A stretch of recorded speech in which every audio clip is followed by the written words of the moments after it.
എല്ലാം പരസ്പര വിരുദ്ധങ്ങളായ അനുഭവങ്ങളുമായിരിക്കും. ദ്വൈതാനുഭവങ്ങളുടെ കുത്തൊഴുക്കാണ് ഈ പ്രപഞ്ചം. ശീതം ഉഷ്ണം, തണുപ്പ് ചൂട്, സുഖം ദുഃഖം, മാനം അപമാനം, ലാഭം നഷ്ടം, വിജയം പരാജയം. ഈ ദ്വൈതാനുഭവങ്ങളിൽ ഓരോന്നുകൊണ്ട് നമ്മൾ ദുഃഖിക്കും. അതിന് വിപരീതമായ അനുഭവം ഉണ്ടാകുമ്പോൾ നാം സുഖിക്കുകയും ചെയ്യും. ഈ മാറി മാറി വരുന്ന ബോധാനുഭവങ്ങൾ ഏത് ചക്രവർത്തിക്കും നേരിട്ടേ പറ്റൂ. ഏത് ഡൊണാൾഡ് ട്രംപാണെങ്കിലും ബുഷാണെങ്കിലും ഏത് ദേശത്തിൻ്റെ തലവനാണെങ്കിലും അല്ലെങ്കിൽ ആ ദേശത്തിൽ കഴിയുന്ന ഒരു ഭിക്ഷക്കാരനാണെങ്കിലും സുഖദുഃഖങ്ങളെ മാറി മാറി അനുഭവിച്ചേ പറ്റൂ. ഇപ്പം ഇതിൽ നിന്ന് എങ്ങനെയാണ് രക്ഷ നേടുക? ഈ സുഖദുഃഖാനുഭവങ്ങൾ മാറി മാറി വരുന്നവയാണ് എന്ന സത്യം മനസ്സിലാക്കുമ്പോൾ ആ അനുഭവങ്ങളുടെ പരിധിയിൽ നമ്മൾ പെടാതെ നമുക്ക് നമ്മെ രക്ഷിക്കാൻ കഴിയും.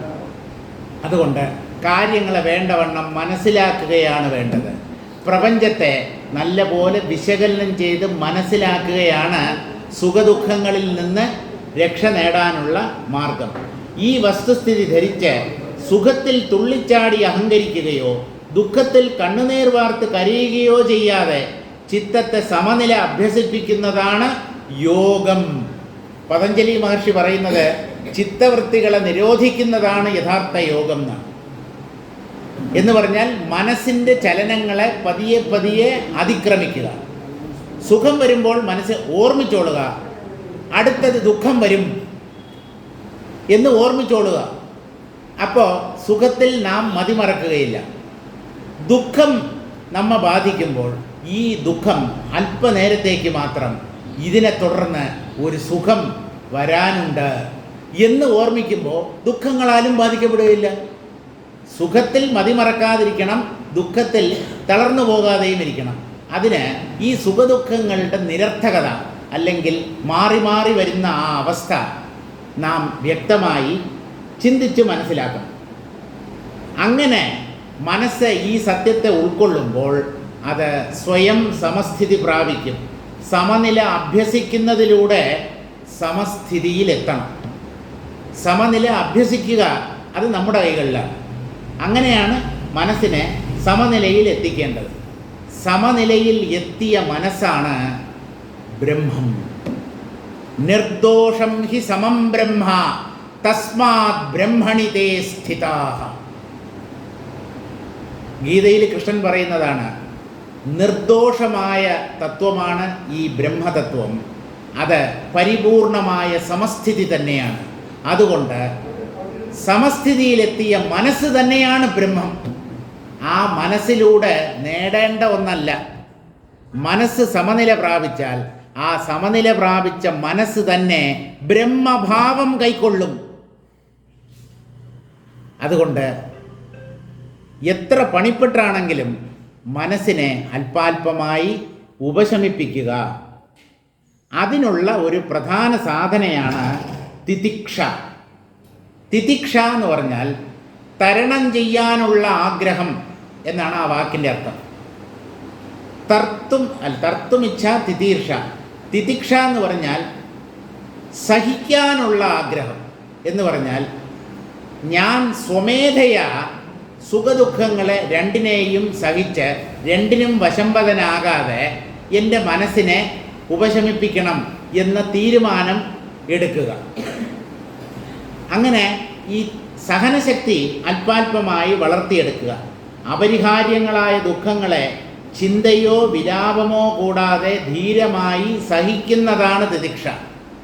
തിതിക്ഷയ്ക്കൊക്കെ ഒന്നാം തരം നിർവചനം നൽകപ്പെട്ടിട്ടുണ്ട്. സഹനം സർവദുഃഖാനാം അപ്രതീകാരപൂർവകം ചിന്താ വിലാപരഹിതം തിതിക്ഷാസാ നിഗദ്യതേ.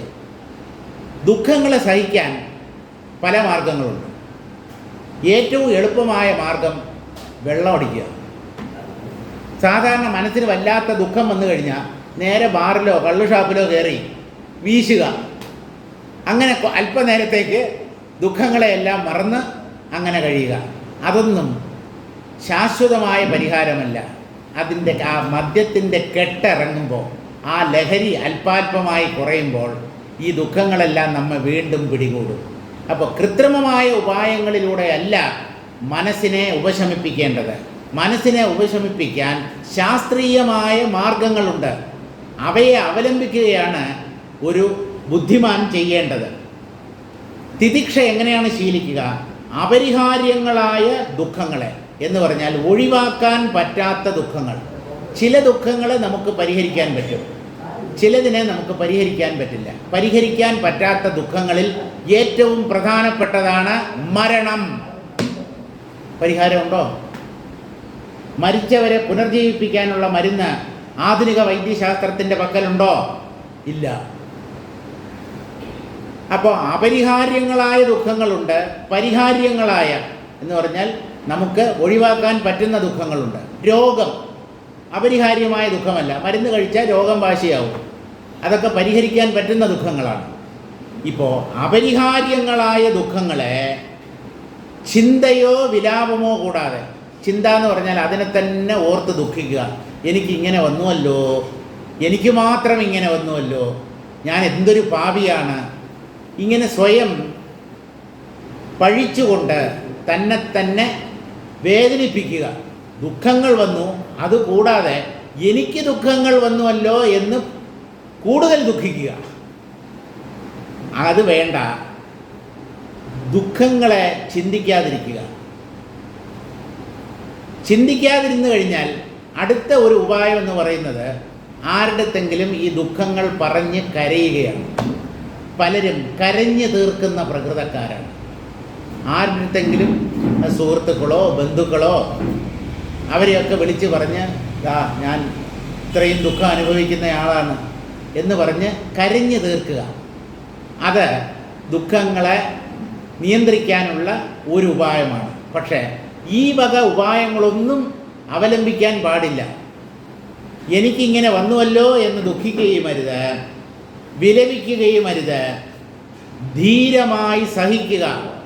പ്രതികാര ബുദ്ധിയില്ലാതെ ഒരാൾ നമ്മോട് ഒരു അപകാരം പ്രവർത്തിച്ചാൽ ശക്തി കുറഞ്ഞവൻ അതിനെ സഹിക്കും. കാരണം അയാൾക്ക് വേറെ മാർഗമില്ല. പക്ഷേ അവൻ്റെ ഉള്ളിൽ പകയുണ്ടാവും, പകരം വീട്ടണം എന്നുള്ള ചിന്തയുണ്ടാവും. ഈ പകരം വീട്ടണം എന്നുള്ള ചിന്തയും ഇല്ലാതെ സഹിക്കണമെന്നാണ് പറയുന്നത്. അപ്പോൾ സംഭവം അല്പം പ്രയാസമാണ്.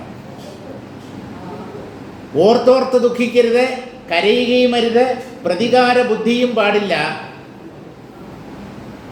ഇങ്ങനെ ദുഃഖങ്ങളെ സഹിക്കുന്നതിനെയാണ് തിതിക്ഷ എന്ന് പറയുന്നത്.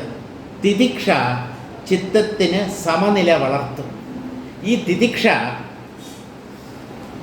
അല്പാൽപമായി നാം ശീലിച്ചാൽ മനസ്സ് പതുക്കെ പതുക്കെ ഉപശമിക്കാൻ തുടങ്ങും. സമനില ഉറപ്പ് വന്ന ചിത്തം അമൃതസത്യം അനുഭവിച്ച് ധന്യമാകും. സമനിലയാണ് ബ്രഹ്മസ്ഥിതി. ആ സമനില ഉറപ്പ് വരുന്ന ചിത്തം, ചലിക്കാത്ത ചിത്തം, മരണമില്ലാത്ത സത്യത്തെ അനുഭവിച്ച് ധന്യമായിത്തീരും. അത്തരം ചിത്തം ഉണ്ടെങ്കിലും നശിച്ചതായി കണക്കാക്കാം. അതിനെയാണ് ചിത്തത്തിൻ്റെ സ്വരൂപനാശം എന്ന് പറയുന്നത്. കാരണം അത് ചലിക്കുന്നില്ല, കഴിഞ്ഞതിനെയോ വരാൻ പോകുന്നതിനെയോ കുറിച്ച് ചിന്തിക്കുന്നില്ല, ഒന്നിനെക്കുറിച്ചും ഓർത്ത് ബേജാറാവുന്നില്ല, വിലപിക്കുന്നില്ല, ആരോടും ഒരു തരത്തിലുള്ള പരാതിയും പറയുന്നില്ല. എല്ലാറ്റിനെയും സമചിത്തതയോടുകൂടി സഹിക്കുന്നു. അപ്പോൾ സമചിത്തതയുണ്ടെങ്കിലേ സഹിക്കാൻ പറ്റൂ. സഹിക്കുന്നത് വഴി സമചിത്തതയെ വളർത്താനും പറ്റും. ഇങ്ങനെ പരസ്പര പൂരകങ്ങളാണ് സമചിത്തതയും സഹനശക്തിയും. സഹിക്കും തോറും നിങ്ങളുടെ മനോബലം വർദ്ധിക്കുന്നു എന്ന് മനസ്സിലാക്കേണ്ടതാണ്. പ്രതികരിക്കുക, റിയാക്ട് ചെയ്യുക എന്ന് പറയുന്നത് ദുർബല മനസ്സിൻ്റെ സ്വഭാവമാണ്. ദുർബല മനസ്സാണ് പ്രതികരിക്കുന്നത്. ഇവിടെ പ്രതികരിച്ചിട്ട് ഒരു കാര്യവുമില്ല. എന്ത് സംഭവിക്കണമോ അത് സംഭവിക്കുന്നു. നമ്മൾ വ്യക്തികളോട് കയർത്തിട്ട് എന്ത് കാര്യം? അവരോട് തല്ലുകൂടിയിട്ട് ശണ്ട കൂടിയിട്ട് എന്ത് പ്രയോജനം? ഒരു പ്രയോജനവുമില്ല.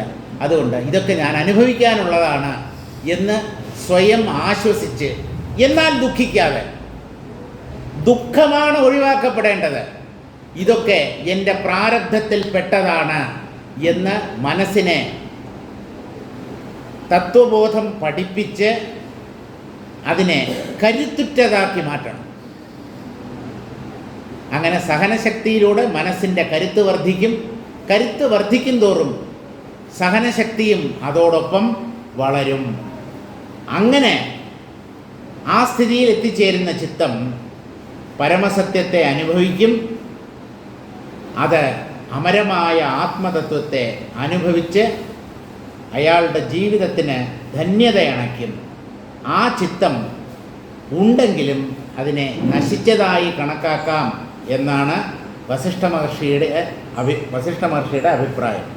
വസിഷ്ഠൻ തുടർന്നു, ആപത്തുകൾ, ദാരിദ്ര്യം, സമ്പത്തുകൾ, വ്യാകുലത, മഹോത്സവം, ഇതിൽ ചിലത് നമ്മൾ ആഗ്രഹിക്കുന്നവയാണ്, ചിലത് നമ്മൾ ആഗ്രഹിക്കാത്തവയുമാണ്.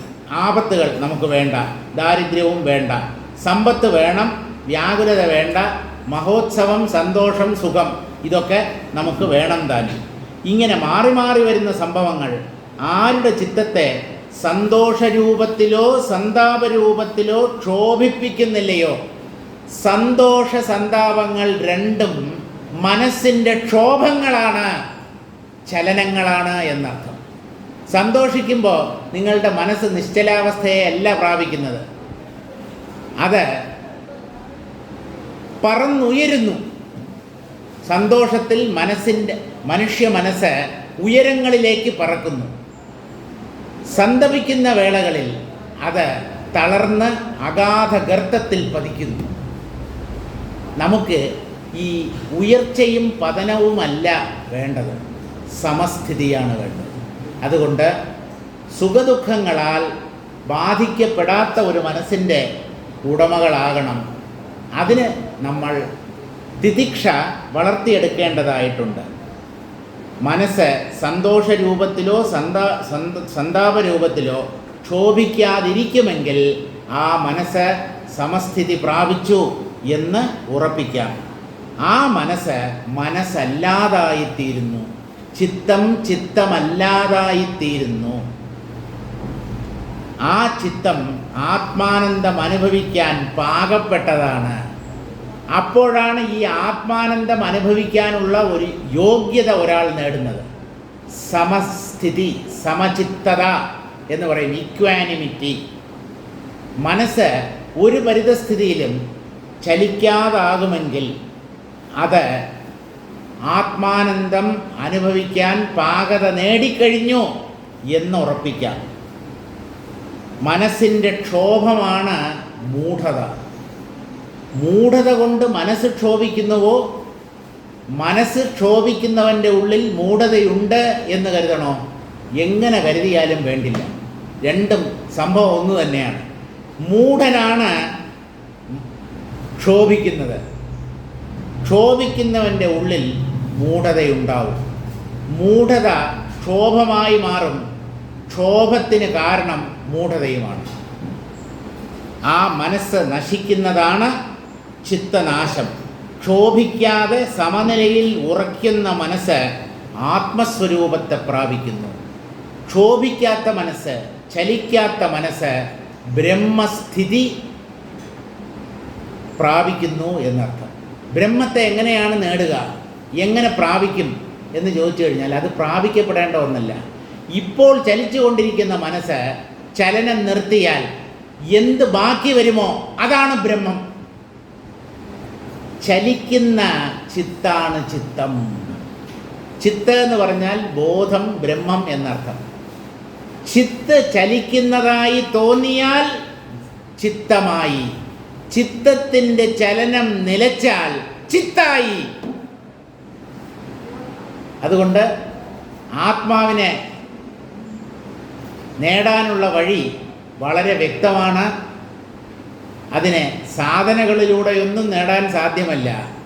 സാധനകളൊക്കെ ചിത്തോപശമം നേടിത്തരുന്നുവെങ്കിൽ എല്ലാം സഫലങ്ങളാണ്.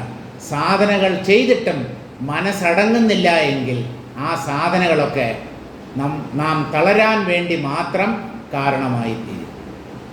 തളർച്ചയുണ്ടാക്കുന്നതല്ല സാധനകളുടെ ലക്ഷ്യം. ജീവിതത്തിൽ നാം നേടാൻ ആഗ്രഹിക്കുന്നതിനെ നമുക്ക് നേടാൻ കഴിയണം. അതാണ് ഏത് സാധനയുടെയും കർമ്മത്തിൻ്റെയും ലക്ഷ്യം. ഇപ്പോൾ മനസ്സ് സമനിലയിൽ എത്തിച്ചേരുമ്പോൾ അതിന് ആത്മഭാവം കൈവരുന്നു. അഥവാ ആ നിശ്ചലമായ മനസ്സ് തന്നെ ബ്രഹ്മമായി മാറുന്നു. ഇതാണ് നിയമം. ആ മനസ്സിന് മൈത്രിയാദി ഗുണവാസനകൾ എത്ര വേണമോ പ്രകടമാക്കാം. ഈ നിശ്ചലാവസ്ഥയിൽ എത്തിച്ചേർന്ന മനസ്സ്, അല്ലെങ്കിൽ ബ്രഹ്മനിഷ്ഠൻ്റെ മനസ്സ്, അതിൽ സകല കല്യാണ ഗുണങ്ങളും പ്രകടമാകുന്നു. അയാളുടെ ഉള്ളിൽ ഒരു ദുഷ്ടതയും പൊന്താനുള്ള സാധ്യതയില്ല. മൈത്രി, കരുണ, പരോപകാരം, ഇതെല്ലാം ജ്ഞാനിയുടെ മനസ്സിൻ്റെ സവിശേഷതകളാണ്. അദ്ദേഹം മനസ്സിനെ നശിപ്പിച്ചവനാണല്ലോ, അദ്ദേഹത്തിൻ്റെ മനസ്സ് ചലിക്കാത്തതാണല്ലോ. ആയിക്കോട്ടെ, ചലിക്കാത്ത മനസ്സിലാണ് സകല സാത്വിക ഭാവങ്ങളും പൊന്തുന്നത്.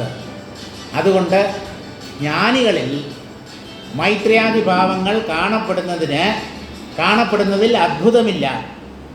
അതവ സഞ്ചയിക്കുകയില്ല. ആ മനസ്സ് മൈത്രിയാദി ഭാവങ്ങളെ ചേർത്ത് വയ്ക്കുന്നില്ല, അല്ലെങ്കിൽ ഉണ്ടാക്കി തീർക്കുന്നില്ല. അതുകൊണ്ട് ജനനമരണാത്മകമായ സംസാരഭ്രമത്തിന് കാരണമാകുന്നില്ല. വീണ്ടും ജനിക്കാൻ ഈ മനസ്സ് കാരണമാകരുത്. അതെപ്പോഴെന്ന് ചോദിച്ചാൽ, മനസ്സിലെ വാസനകൾ പരിപൂർണമായി കെട്ടടങ്ങുമ്പോൾ ആ മനസ്സ് വീണ്ടും പുനർജനിക്കുകയില്ല. ആഗ്രഹമാണ് പുനർജന്മത്തിന് കാരണം. ആഗ്രഹം എന്ന് പറയുന്നത് മനസ്സിൻ്റെ ഒരു ചലനം തന്നെയാണ്. മനസ്സ് സകല ചലനങ്ങളിൽ നിന്നും വിമുക്തമാകുമ്പോൾ അത് വാസനകളിൽ നിന്ന് മുക്തമായി എന്ന് മനസ്സിലാക്കാം. വാസനാമുക്തമായ മനസ്സ് പുനർജന്മത്തിന് കാരണമാകുകയില്ല. ജനനമരണാത്മകമായ സംസാരഭ്രമത്തിന് മരിച്ച മനസ്സ് കാരണമാകുന്നില്ല. അങ്ങനെയുള്ളതാണ് ജീവൻ മുക്തൻ്റെ മനസ്സ്. അത് മനസ്സല്ല, അത് ബ്രഹ്മം തന്നെയാണ്. ബ്രഹ്മം സകല കല്യാണ ഗുണങ്ങളുടെയും ഇരിപ്പിടമാണ്. അതുകൊണ്ട് ജ്ഞാനികളിൽ എങ്ങനെയാണ് ഇങ്ങനെയുള്ള സൗശീല്യാദി ഗുണങ്ങൾ കാണപ്പെടുന്നതെന്ന് ചോദിച്ചാൽ, അത് അവരുടെ സ്വഭാവമാണ്. ആ മനസ്സിന് അങ്ങനെയുള്ള ചില പ്രത്യേക സ്വഭാവവിശേഷങ്ങൾ വന്നു ചേരുന്നു. അതിൽ അത്ഭുതപ്പെടാനൊന്നും ഇല്ല. 10 മിനിറ്റ് കൂടെ ഉള്ളൂ. ഒരു ശ്ലോകം കൂടെ വായിക്കാം. ആകാശഗത്യ അഭാവാദി നിരൂപണത്തിൻ്റെ ഒരു മൂല പോലും ആയിട്ടില്ല. കാരണം ചുമ്മാ വായിച്ചു പോയിട്ട് കാര്യമില്ലല്ലോ. ഇതിൽ മൊത്തം ഉള്ളത് 27 ശ്ലോകങ്ങളാണ്.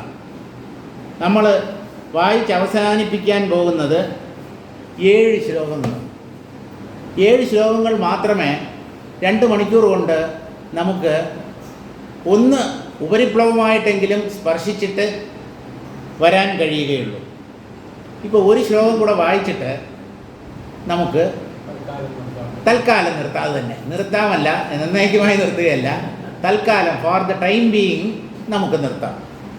സരൂപോസൗ മനോനാശോ ജീവൻ മുക്തസ്യ തത്ര ഹി വസന്തൈവ മഞ്ജര്യാ ഭ്രാന്തി മൈത്ര്യാദയോ ഗുണാഃ. ജീവൻ മുക്തനിൽ സരൂപമായ ചിത്തനാശം സംഭവിക്കുന്നു എന്നാണ് വസിഷ്ഠ മഹർഷി പറയുന്നത്. സരൂപമായ ചിത്തനാശം സംഭവിക്കുമ്പോഴാണ് മൈത്ര്യാദി ഗുണങ്ങൾ അതിൽ നിന്ന് വെളിപ്പെടുന്നത്. അവിടെ സ്വപ്നത്തിലെന്ന പോലെ മൈത്ര്യാദി ഗുണങ്ങൾ തങ്ങി നിൽക്കുന്നത് വസന്തത്തിൽ പൂങ്കുലകളെന്ന പോലെ ആ മനസ്സിൻ്റെ ശോഭ വർദ്ധിപ്പിക്കുകയേ ഉള്ളൂ.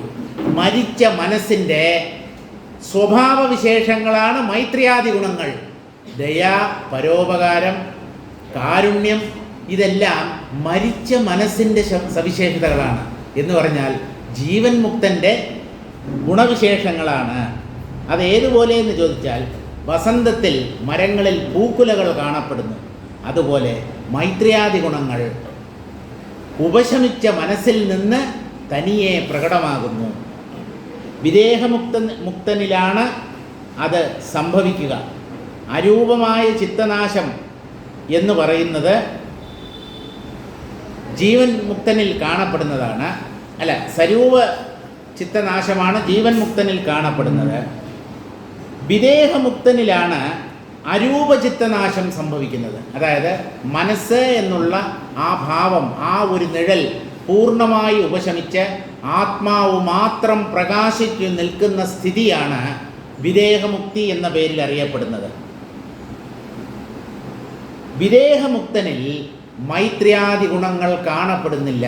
അതൊക്കെ സദേഹമുക്തനിൽ അല്ലെങ്കിൽ ജീവൻ മുക്തനിൽ അല്ലെങ്കിൽ സ്വരൂപമായ ചിത്തനാശം സംഭവിക്കുമ്പോഴാണ് കാണപ്പെടുന്നത്. ഈ ജീവൻ മുക്തിയെ തുടർന്ന് വിദേഹമുക്താവസ്ഥയിലേക്ക് കടക്കുമ്പോൾ മൈത്രിയാദി ശ്രേഷ്ഠ ഗുണങ്ങൾക്ക് ആശ്രയമായി വർത്തിച്ചിരുന്ന സ്വരൂപനാശം സംഭവിച്ച ചിത്തവും ലയിച്ച് പരമപാവനമായ ബ്രഹ്മാനുഭവം മാത്രം ബാക്കി നിൽക്കുന്നു. വിദേഹമുക്തൻ്റെ അനുഭവം എന്ന് പറയുന്നത് പരിപൂർണമായ ആനന്ദ അനുഭവം. അത് പ്രകാശപൂരിതമായ ഒരു അനുഭവമാണ്. ദ്വൈതത്തിൻ്റെ കറ പുരളാത്ത അനുഭവമാണ്. അത് വിദേഹമുക്തനിലാണ് കാണപ്പെടുന്നത്. ജീവൻ മുക്തരിലാണ് മൈത്രിയാദി ഗുണവിശേഷങ്ങൾ സാധാരണ കാണപ്പെടുക. പ്രാരബ്ധം പൂർണ്ണമായും ഒഴിഞ്ഞു മാറിയ ജീവൻ മുക്തനാണ് വിദേഹമുക്തൻ. ആരാണ് ഈ വിദേഹമുക്തൻ? പ്രാരബ്ധകർമ്മം ബാക്കി ഉണ്ടായിരിക്കുമ്പോൾ ഒരു ശരീരത്തോടുകൂടി ഈ ലോകത്തിൽ വിഹരിക്കുന്നവനാണ് ജീവൻ മുക്തൻ. ആ പ്രാരബ്ധവും നശിച്ച് ആ ശരീരവും നിലംപതിക്കുമ്പോൾ മനസ്സെന്ന നിഴലും അപ്രത്യക്ഷമാകുമ്പോൾ ഒരാൾ വിദേഹമുക്തി നേടുന്നു. അവിടെ ബ്രഹ്മാനുഭവം മാത്രം ബാക്കി നിൽക്കും. അതിൽ മൈത്രിയാദി ഗുണങ്ങൾ ഒന്നും പ്രകാശിക്കുകയില്ല. കേവലമായ അഖണ്ഡ ബോധാനുഭവമാണ് വിദേഹമുക്തസ്ഥിതി എന്ന് പറയുന്നത്, അഥവാ തുര്യാതീതൻ എന്ന് പറയും. 4 അവസ്ഥകളാണെന്നാണ് പറയുന്നത്: ജാഗ്രത, സ്വപ്നം, സുഷുപ്തി. ജീവൻ മുക്തൻ്റെ അവസ്ഥ എന്ന് പറയുന്നത് ഈ 3-ൽ നിന്നും വ്യത്യസ്തമാണ്. അതുകൊണ്ട് ജീവൻ മുക്തനെ തുര്യാവസ്ഥയിലെത്തിയ വ്യക്തി എന്ന് പറയാം. വിദേഹമുക്തനെ തുര്യാതീത പദത്തിലെത്തിയവൻ എന്നാണ് ശാസ്ത്രങ്ങൾ വിശേഷിപ്പിക്കുന്നത്. വിദേഹമുക്തനിലെ അരൂപമായ ചിത്തവിലയം ചിത്തത്തിൻ്റെ പൂർണ്ണ വിലയമാണ്. വിദേഹമുക്തനിൽ എന്ന് പറഞ്ഞാൽ വിദേഹമുക്തി എന്ന അവസ്ഥയിൽ അരൂപമായ ചിത്തനാശമാണ് സംഭവിക്കുന്നത്. അത് ചിത്തത്തിൻ്റെ പൂർണ്ണമായ ഒഴിഞ്ഞു മാറലാണ്. നിഴലായിട്ട് പോലും ആ മനസ്സ് ബാക്കിയുണ്ടാവില്ല. ജീവൻ മുക്തൻ്റെ ഉള്ളിൽ നിഴൽ രൂപത്തിലെങ്കിലും മനസ്സ് അവശേഷിക്കും. അതുകൊണ്ടാണ് അയാൾക്ക് ലോകവുമായി വ്യവഹരിക്കാനും മറ്റുള്ളവരുമായി സംസാരിക്കാനും അയാളുടെ പ്രാരബ്ധം അനുഭവിച്ച് തീർക്കാനുമൊക്കെ പറ്റുന്നത്. ആ പ്രാരബ്ധം പൂർണ്ണമായി അനുഭവിക്കപ്പെട്ട് അതിൻ്റെ ആ പൂർണ്ണ ലയാവസ്ഥയിൽ പ്രാരബ്ധം ഒടുങ്ങുമ്പോൾ വിദേഹമുക്തി എന്ന നില കൈവരും. അവിടെ ചിത്തം പൂർണ്ണമായി നശിക്കുന്നു, അല്ലെങ്കിൽ അരൂപമായ ചിത്തനാശം സംഭവിക്കുന്നു. അവിടെ ചിത്തമെന്ന് പറയാൻ ബാക്കി ഒന്നും തന്നെ അവശേഷിക്കുന്നില്ല. അവിടെ ഗുണങ്ങളില്ല, ഗുണമില്ലായ്മയില്ല, ശ്രീയില്ല, ശ്രീയില്ലായ്മയില്ല, ലോലതയില്ല, ഉദയമില്ല, അസ്തമയമില്ല, ഹർഷാമർഷങ്ങളൊന്നുമില്ല, വെളിച്ചമില്ല, ഇരുട്ടില്ല, സന്ധ്യയില്ല, രാത്രിയില്ല, ഉണ്മയില്ല, ഇല്ലായ്മയുമില്ല, ആദി മധ്യാന്തങ്ങളൊന്നുമില്ല. എന്തെങ്കിലും മനസ്സിലായോ? എനിക്കൊന്നും മനസ്സിലായില്ല. ഞാൻ വായിച്ചു പോവുകയാണ് ചെയ്തത്. അതായത് നമ്മുടെ ബുദ്ധിയെയും അതിക്രമിച്ച് നിൽക്കുന്ന ഒരു തലമാണ് ഈ വിദേഹമുക്തി എന്ന് പറയുന്നത്. അവിടെ ദ്വൈതമണ്ഡലത്തിൽ ഉണ്ടെന്ന് നാം കരുതുന്ന ഒന്നും ബാക്കിയുണ്ടാവില്ല. അത്ര മാത്രമേ നമുക്ക് പറയാൻ പറ്റൂ. ദ്വൈതതലത്തിൽ നാം അനുഭവിക്കുന്ന ഒന്നും ആ കേവല ബോധാനുഭവത്തിൽ ബാക്കിയുണ്ടാവില്ല. ബുദ്ധിയുടെയും സംസാര കോലാഹലത്തിൻ്റെയും മറുകര പ്രാപിച്ചവർ അവരാണ് വിദേഹമുക്തന്മാർ. സംസാരത്തിൻ്റെ അക്കരെ ചെന്നെത്തിയവർ. വായുവിന് ആകാശമെന്ന പോലെ അവരെത്തി നിൽക്കുന്ന അനുഭവം അനന്തമെന്നേ പറയേണ്ടു. വായുവിന് എന്താണ് ആധാരം? ആകാശം. അതുപോലെ ശുദ്ധമായ ബോധ സത്യത്തിൽ എത്തി അതായി, അതിൽ ലയിച്ച് അതായി നിലനിൽക്കുന്നവരാണ് വിദേഹമുക്തന്മാർ. ബ്രഹ്മമായി സ്ഥിതി ചെയ്യുന്നവരാണ് വിദേഹമുക്തന്മാർ. അവിടെ വ്യക്തിത്വം അല്പം പോലും ബാക്കി നിൽക്കുന്നില്ല. അനന്തമായ അനുഭവമാണ് വാസ്തവത്തിൽ ഈ വിദേഹമുക്തി. ദുഃഖമെല്ലാം ശമിച്ച ഇടം, ജഡത്തിൻ്റെ നിഴൽ പോലുമില്ല, ഉണർവിലെ ഒരേ ഉറക്കം. ഈ വാക്കുകളൊന്നും നമുക്ക് മനസ്സിലാക്കാൻ പറ്റുന്ന വാക്കുകളല്ല. ഉണർവിലെ ഒരേ ഉറക്കം, ഉറക്കത്തിലെ അത്ഭുതകരമായ ഉണർവ്. ഇതെങ്ങനെ സാധ്യമാവും? ഉണർവിൽ ഉറക്കം സാധ്യമല്ല, ഉറക്കത്തിൽ ഉണർവും സാധ്യമല്ല. പിന്നെ എന്താണ് ഇങ്ങനെ പറയുന്നത് എന്ന് ചോദിച്ചാൽ, ആ സത്യത്തെ വിവരിക്കാൻ ഭാഷയിൽ വാക്കുകൾ മതിയാവില്ല. അത് വാക്കുകളെയും മനസ്സിനെയും ബുദ്ധിയെയും അതിവർത്തിച്ച് നിൽക്കുന്ന തലമായതുകൊണ്ട് പരസ്പര വിരുദ്ധങ്ങളായ വാക്കുകളിലൂടെ മാത്രമേ അതിനെ ഒരളവ് വരെയെങ്കിലും നമുക്ക് വിശേഷിപ്പിക്കാൻ പറ്റും. അതുകൊണ്ട് ഈ വാക്കുകളുടെ അർത്ഥം മനസ്സിലാക്കാൻ ശ്രമിക്കരുത്. കേട്ട് രസിച്ചങ്ങനെ ഇരിക്കുക, അത്രയേ നിങ്ങൾ ചെയ്യേണ്ടതുള്ളൂ. ഇത് കേട്ട് നമ്മുടെ മനസ്സ് പൂർണ്ണമായ ഒരു ശമാവസ്ഥയിലെത്തി അങ്ങനെ ഒരു ആനന്ദ നിർവൃതിയിൽ നമുക്ക് കഴിയാൻ പറ്റണം. ജഡത്തിൻ്റെ നിഴൽ പോലുമില്ല, ഉണർവിലെ ഒരേ ഒരു ഉറക്കം, രജസ്തമസ്സുകൾ അകന്ന നിശ്ചലാനന്ദം മാത്രം, ആകാശത്തിൻ്റെ ഉള്ളുപോലെ സൂക്ഷ്മം എന്നാൽ അതിമഹത്ത്. അവിടെയാണ് ചിത്തം പൂർണ്ണമായി ഒഴിഞ്ഞു മാറിയ വിദേഹമുക്തന്മാർ എത്തി നിൽക്കുന്നത്. അത് നമ്മുടെ ഭാവനയ്ക്കകത്തുപെടുന്ന ഒന്നല്ല, അതിനെ വാക്കുകളിലൂടെ വർണ്ണിക്കാനും സാധ്യമല്ല. ഇത്രയുമായപ്പോൾ രാമൻ ചോദിച്ചു, ബ്രഹ്മൻ അത്യന്തം മൃദുവായ ഈ സംസാര ലത എന്ന് പറഞ്ഞാൽ വള്ളി, ഈ ലോകം അല്ലെങ്കിൽ പ്രപഞ്ചമെന്ന് പറയുന്നത് പടർന്നു പന്തലിച്ചിരിക്കുന്ന ഒരു വള്ളിയെ പോലെയാണ്.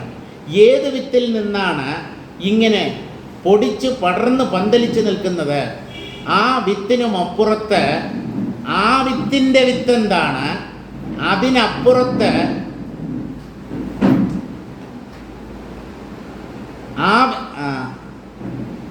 ആ വിത്തിനും അപ്പുറത്ത് ആ വിത്തിൻ്റെ വിത്തെന്താണ്, അതിനപ്പുറത്ത് ആ വിത്തിൻ്റെ വിത്തെന്ത്, ഇനിയും ഈ മൂന്നാമത്തെ വിത്തിന് വിത്തായി നാലാമത് എന്താണുള്ളത്? ഇതെല്ലാം ചുരുക്കമായും വ്യക്തമായും പറഞ്ഞു തന്നാലും എന്ന് നിലനിൽപ്പിനെ വെളിവാക്കി തരുന്ന ഒരു ഉത്തരം വസിഷ്ഠ മഹർഷിയിൽ നിന്ന് പ്രതീക്ഷിച്ചുകൊണ്ട് രാമൻ ചോദ്യം ചോദിക്കുന്നു. ആ ചോദ്യത്തിൻ്റെ ആദ്യ ഭാഗം മാത്രം നമുക്ക് വായിച്ചിട്ട് നിർത്താം. വസിഷ്ഠൻ പറഞ്ഞു, ശുഭാശുഭ ചിന്തയെന്ന വലിയ മുളപ്പോടുകൂടിയ ഈ സംസാര ലതയുടെ വിത്ത് അല്ലയോ രാമ, ഈ ജഡശരീരം തന്നെയാണെന്ന് ധരിച്ചോളൂ. സംസാര ലതയുടെ വിത്ത്, അതാണ് ശുഭാശുഭ ചിന്തകളായി നമ്മുടെ ഉള്ളിൽ സദാ നിലനിൽക്കുന്നത്. ഈ സംസാരലതയുടെ വിത്ത് നമ്മുടെ ശരീരം തന്നെയാണ് എന്ന് മനസ്സിലാക്കിക്കോളൂ. ഉണ്മ ഇല്ലായ്മ എന്നീ അനുഭവങ്ങൾ ഒളിഞ്ഞിരിക്കുന്നതും ദുഃഖരത്നത്തിൻ്റെ കൊച്ചു ചെപ്പുമായ ഈ ശരീരത്തിൻ്റെ വിത്തോ ആശകളുടെ പിന്നാലെ ഓടി നടക്കുന്ന ചിത്തം തന്നെ. ദുഃഖരത്നത്തിൻ്റെ കൊച്ചു ചെപ്പായി വർത്തിക്കുന്നത്, ഒരു ഡപ്പി പോലെ വർത്തിക്കുന്നത് ഈ ശരീരമാണ്. ആ ശരീരം സംസാരലതയുടെ വിത്താണ്. ഈ ശരീരത്തിൻ്റെ വിത്തെന്താണ്? ആശകളുടെ പിന്നാലെ ഓടി നടക്കുന്ന മനസ്സാണ് ശരീരത്തിൻ്റെ വിത്ത്. മനസ്സിൽ നിന്ന് പൊന്തിയതാണ് ശരീരം. മനസ്സാണ് ശരീരാനുഭവത്തിന് കാരണം. കാണാവുന്നതും കാണാൻ വയ്യാത്തതുമായ അവയവ സമൂഹത്തോടു കൂടിയ ഈ ദേഹം ചിത്തമാകുന്ന വിത്തിൽ നിന്നാണ് മുളച്ചു പൊന്തിയിട്ടുള്ളത്. സ്വപ്ന സംഭ്രമങ്ങളിൽ നിന്ന് തന്നെ ഇക്കാര്യം സ്പഷ്ടമല്ലേ? അതിസൂക്ഷ്മമായ മനസ്സാണ് സ്വപ്ന ശരീരത്തെയും സ്വപ്ന അനുഭവങ്ങളെയും സത്യമെന്ന പോലെയാക്കി തീർക്കുന്നത്. മനസ്സ് ഒഴിഞ്ഞു മാറുന്ന അവസ്ഥയിൽ അല്ലെങ്കിൽ ഗാഠനിദ്രയിൽ സ്വപ്നാനുഭവങ്ങൾ, ദൃശ്യങ്ങൾ ഒന്നും തന്നെയില്ല. സ്വപ്നം അല്ലെങ്കിൽ വിഭ്രമം, ഈ അവസ്ഥകളെയൊക്കെ വിശകലനം ചെയ്താൽ തന്നെ മനസ്സാണ് ഇവിടെ എല്ലാറ്റിനും മൂലകാരണം എന്ന് വ്യക്തമായി അറിയാൻ കഴിയും. സ്വപ്നത്തിൽ ഏതേതെല്ലാം തരത്തിലുള്ള ദേഹങ്ങളെയാണ് ചിത്തം ഉണ്ടാക്കി കാണിക്കുന്നത്. സ്വപ്നത്തിൽ ഒരാൾക്ക് പക്ഷിയായോ മൃഗമായോ ദേവനായോ അസുരനായോ എന്തിന് ദൈവമായോ മാറാം. സ്വപ്നത്തിൽ ഒരാൾക്ക് വേണമെങ്കിൽ മഹാവിഷ്ണുവോ ശിവഭഗവാനോ ആയി മാറാം. എങ്ങനെയെന്ന് ചോദിച്ചു കഴിഞ്ഞാൽ ശിവഭഗവാൻ വേറെയുണ്ട്. നമ്മുടെ മനസ്സെന്ന് പറയുന്നത് മായയുടെ ഒരു ചെറിയ മിനിയേച്ചർ ഫോമാണ്. ചെറിയ മായയുടെ ഒരു സംക്ഷിപ്ത രൂപമാണ് നമ്മുടെ ഉള്ളിലെ മനസ്സ്. അതിന് എന്തും ഉണ്ടാക്കി കാണിക്കാനുള്ള കഴിവുണ്ട്. ആ മനസ്സിനെയാണ് നാം തിതിക്ഷയിലൂടെ പാകപ്പെടുത്തി അതിനെ സമസ്ഥിതിയിൽ എത്തിച്ച് ഈ ആത്മതത്വത്തെ സാക്ഷാത്കരിക്കേണ്ടത്. എനിക്ക് തോന്നുന്നത് നിർത്താൻ സമയമായി എന്നാണ്. 5 മിനിറ്റ് കൂടുതൽ എടുത്തു കഴിഞ്ഞു. എന്തായാലും ഈ പവിത്രമായ ദിവസത്തിൽ, പുണ്യദിനത്തിൽ, അതുപോലെ പവിത്രമായ ഈ സന്നിധിയിൽ യോഗവാസിഷ്ടത്തിലെ ഒരു ചെറിയ അംശം, ഏതാനും ശ്ലോകങ്ങൾ, അതിലെ ആശയങ്ങൾ നിങ്ങളുമായി പങ്കുവയ്ക്കാൻ കഴിഞ്ഞു എന്നുള്ള കാര്യത്തിൽ ഞാൻ അത്യന്തം കൃതാർത്ഥനാണ്. ഇങ്ങനെ ഒരു സന്ദർഭം ഇവിടെ ഒരുക്കിത്തന്ന ഇതിൻ്റെ സംഘാടകർക്ക് എൻ്റെ അകമഴിഞ്ഞ നന്ദി രേഖപ്പെടുത്തിക്കൊള്ളുന്നു. വേറെ ഒന്നും പറയാനില്ല. ശ്രീധരസ്വാമികൾ ഈ ആത്മതത്വത്തിൽ തന്നെ പ്രതിഷ്ഠിതനായിട്ടാണ് കഴിഞ്ഞിരുന്നത്. അദ്ദേഹത്തിൻ്റെ ഉപദേശങ്ങളും ജീവിത ചരിത്രങ്ങളും ആ അനുഭവത്തിൻ്റെ ബഹിസ്ഫുരണങ്ങൾ മാത്രമായിരുന്നു.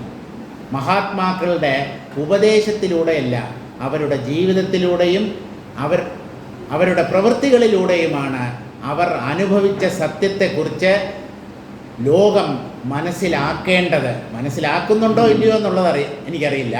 മനസ്സിലാക്കേണ്ടത് ആ വ്യക്തിയുടെ സാമീപ്യം, അദ്ദേഹവുമായി ഇടപഴകാൻ കഴിഞ്ഞ ആ ഭാഗ്യവാന്മാർക്കെല്ലാവർക്കും എൻ്റെ അകമഴിഞ്ഞ നന്ദി പ്രകടിപ്പിച്ചുകൊണ്ട് ആ മഹാത്മാവുമായി സമ്പർക്കപ്പെടാൻ കഴിഞ്ഞ, അദ്ദേഹത്തെ നേരിൽ ദർശിക്കാൻ കഴിഞ്ഞ എല്ലാ മഹത് വ്യക്തികളുടെയും പാദങ്ങളിൽ സാഷ്ടാംഗ പ്രണാമം അർപ്പിച്ചുകൊണ്ട് സ്വാമിജിയുടെ അനുഗ്രഹം ഈ പ്രപഞ്ചത്തിന് ലഭിക്കട്ടെ എന്ന് ഞാൻ പ്രാർത്ഥിക്കുകയില്ല. അദ്ദേഹത്തിൻ്റെ അനുഗ്രഹം ഈ പ്രപഞ്ചം മുഴുവൻ വ്യാപിച്ചു കഴിഞ്ഞു എന്ന് തിരിച്ചറിയുന്ന ഒരു കാലം ഉണ്ടാകട്ടെ. ഈ സത്യം ലോകം മുഴുവൻ വ്യാപിച്ചു നിൽക്കുന്ന സത്യമാണ്. അതിനെ നാം അറിയാതിരിക്കുന്നു എന്നുള്ളത് നമ്മുടെ ഒരു പോരായ്മയാണ്. ആ പോരായ്മ തത്വവിചാരത്തിലൂടെ നികത്തി പ്രപഞ്ചം ആത്മശക്തിയുടെ അല്ലെങ്കിൽ ആത്മാവിൻ്റെ തന്നെ ബഹിസ്ഫുരണമാണ്, അല്ലെങ്കിൽ അത് തന്നെയാണ് പ്രപഞ്ചമായി കാണപ്പെടുന്നത് എന്ന സത്യം ഒരു വ്യക്തി സാക്ഷാത്കരിക്കുമ്പോൾ അയാളുടെ ജീവിതം ധന്യധന്യമായി തീരും. അയാൾക്ക് പിന്നെ ഇനി ഒന്നും ചെയ്യേണ്ടതായിട്ടില്ല. അയാൾ കൃതകൃത്യനും ചരിതാർത്ഥനുമായി തീർന്നിരിക്കുന്നു. അയാൾ വീണ്ടും ജനിക്കുകയില്ല. ഉപനിഷത്തുകളും വിദേഹമുക്തനെക്കുറിച്ച് പറയുന്നത് ഇങ്ങനെയാണ്: നസപുനരാവർത്തതേ നസപുനരാവർത്തതേ. അദ്ദേഹം ഈ ലോകത്ത് മടങ്ങി വരുന്നില്ല, പുനർജനിക്കുന്നില്ല. അദ്ദേഹം എങ്ങും എവിടെയും ശാശ്വതമായി സ്ഥിതി ചെയ്യുന്ന ബ്രഹ്മമായി ഈ ലോകത്തിൻ്റെ അധിഷ്ഠാനമായി എന്നും നിലകൊള്ളുന്നു. അങ്ങനെ ജീവൻ മുക്തൻ അല്ലെങ്കിൽ വിദേഹമുക്തൻ എന്നൊക്കെ പറയുന്നത് വ്യക്തികളെയല്ല, പരമാത്മാവിനെ തന്നെയാണ്. ലോകത്തെ അനുഗ്രഹിക്കാൻ വേണ്ടി മനുഷ്യരൂപത്തിൽ ഭഗവാൻ അല്ലെങ്കിൽ പരമാത്മാവ് ജ്ഞാനികളുടെ രൂപത്തിൽ അവതരിക്കുന്നു.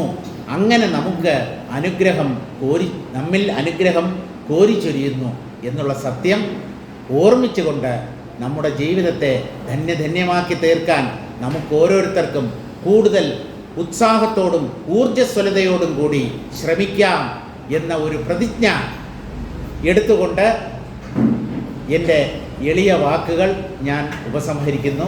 നന്ദി, നമസ്കാരം.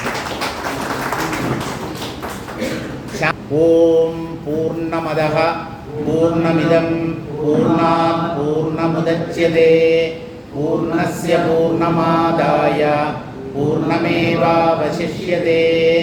ഓം ശാന്തി ശാന്തി ശാന്തി. ഹരി ഓം.